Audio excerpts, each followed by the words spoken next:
Department of Health Region 7, mipahibaw nga ni saka sa 80 ka mga pasyente ang ipabos sa patients under investigation kung PUIs sa 2019 nCoV ART. Ang report ni Nico Sereno.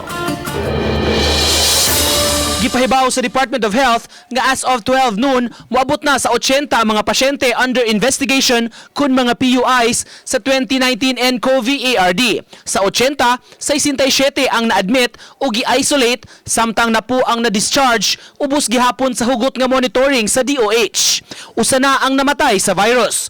Matod sa ahensya, misaka ang mga PUIs tungod sa gipahugdan nga surveillance system o contact tracing sa Epidemiology Bureau.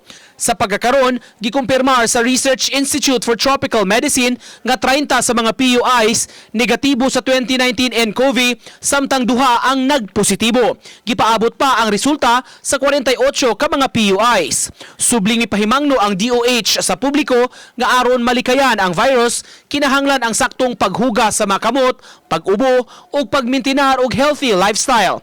Samtang sa official statement sa Cebu Pacific, gipasabot sa management sa airline, padayon pa sila nga nakikoordinate sa DOH nga makontak ang mga sakay sa eroplano gikan sa Hong Kong padung Cebu.